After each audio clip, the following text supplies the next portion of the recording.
Remember her from Storage Wars? Here's how she ended up. The beauty of reality television is that nearly none of it is reality.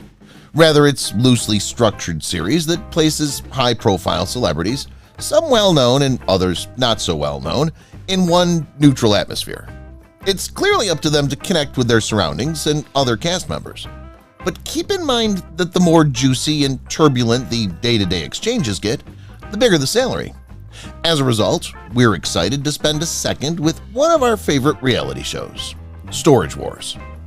Storage Wars has acquired a household name since 2010, delving into the high-stakes remarketing of neglected and unpaid storage lockers.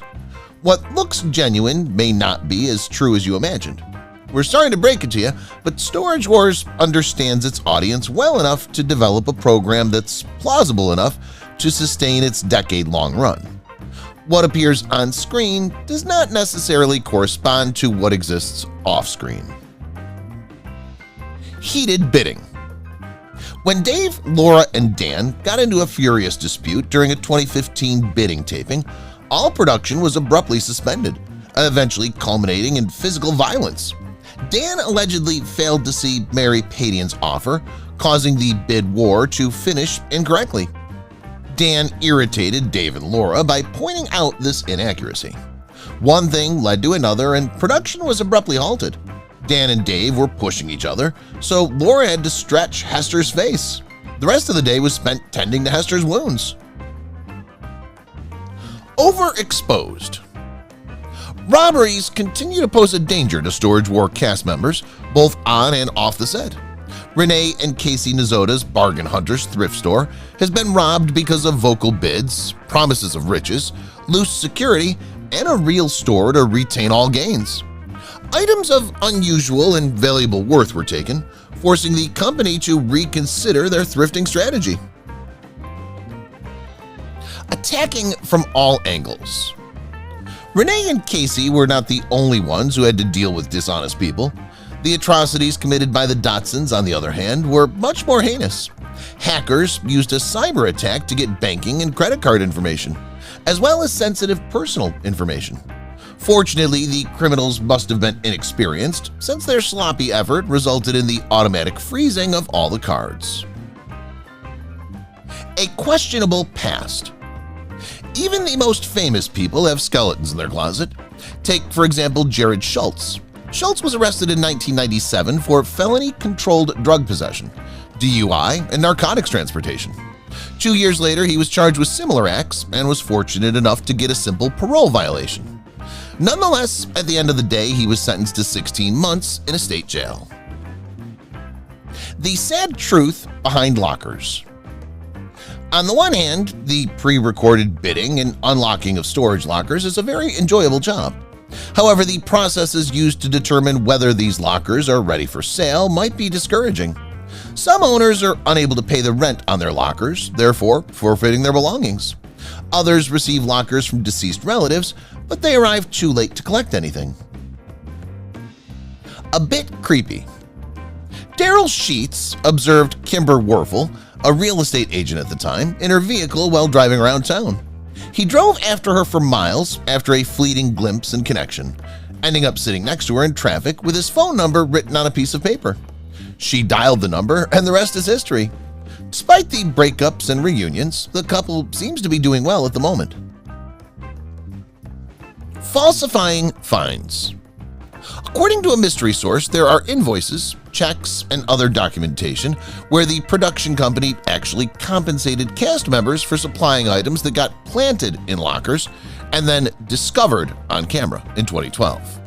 According to the source, filming would stop so that a bidder could store more precious goods in their locker before taping resumed, proving for a more significant discovery.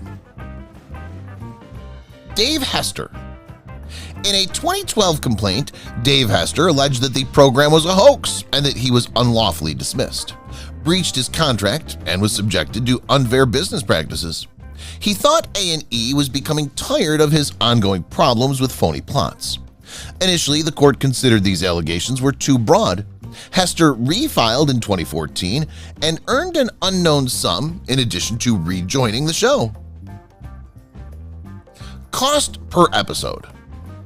With extremely low bids, fans and viewers may believe these cast members aren't well off. On the opposite, Dave Hester said that he was paid $25,000 every episode, with a $25,000 signing bonus and a $124,000 spending allowance for the season. He was promised at least 26 episodes. An auctioneer love story. Attracted to Dan's great energy and quick-moving lips, the couple hit it off right away. Laura said in 1996, "When I saw him auctioneering all over the place, I thought to myself, I'm gonna marry that man." Laura became pregnant in the following years, and Dan suffered from a twin brain aneurysm.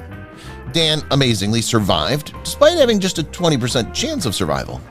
Having Laura at his side during his whole hospital stay had to have made a difference. Not so truthful.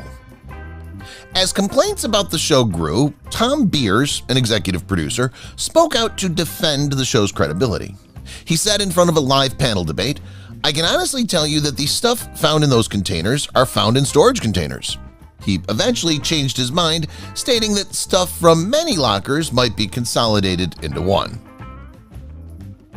A second chance. It's somewhat shocking that A&E brought back Dave Hester after he openly condemned the program. However, it's thought that he was offered a fresh contract in order to prevent additional slander. The defendants would like the public to believe that the series presents an accurate portrayal of the auction process, Hester's complaint said. The fact is that the whole series is a hoax. Second chances. Jared looked for relatives to help him pick up the pieces after completing his 16-month state prison term. When his aunt showed him around a public storage facility she ran, he had a life-changing encounter. He and his business partner, Brandy established Now and Then not long after. Ironically, he met the show's creators when shopping for items to purchase for his business during its early development. Leveling the playing field. In the lawsuit Dave filed in 2012, significant revelations surfaced. In the context of the bidding procedure, it was anticipated that the main participants of the program would use their own funds to acquire the rights to lockers, while comparatively less established bidders would often obtain assistance from the network. This facilitated the maintenance of a reasonably equitable competitive environment for all parties involved. Hunter Moore. In a similar manner, Brandy had a legal dispute in 2012, but one that was unconnected to the television program. A vendor specializing in explicit web videos claimed possession of personal and confidential footage featuring the current reality television personality. Shortly afterwards, Pisante successfully presented her argument, resulting in the removal of the video. In addition, a sum of $750 was granted to her as compensation. But Hunter Moore, the individual responsible, subsequently received a 2-year jail term for similar transgressions. Writers? In the aforementioned live panel discussion, Tom Beers also made reference to the practice of writers sometimes providing support to cast members during individual interviews for the sake of narration. These authors will provide prompts to assist these individuals in narrating their own experiences. More sex appeal. One of the most incriminating revelations arising from Dave's ill-fated legal case is the disclosure that the network financed Brandy Pisante's cosmetic surgery. The producers expressed a wish to enhance the show's sexual allure given its mostly male contestant pool. Brandy Pisante. Remember Brandy Pisante from Storage Wars? She rose to fame as one of the beloved personalities on the reality TV show. Brandy, along with her partner Jared Schultz, captured the hearts of viewers with their dynamic and humorous interactions while bidding on storage units. Brandy's journey in the storage auction business was a roller coaster ride filled with surprising discoveries and valuable treasures. After the show, Brandy continued to make appearances in the entertainment industry, and her social media presence allowed fans to keep up with her adventures. She not only became a fan favorite, but also demonstrated resilience and tenacity in a male-dominated field, inspiring many to pursue their passions fearlessly. Brandy Pisante remains a memorable figure from Storage Wars, leaving an indelible mark on the world of reality television and storage unit auctions.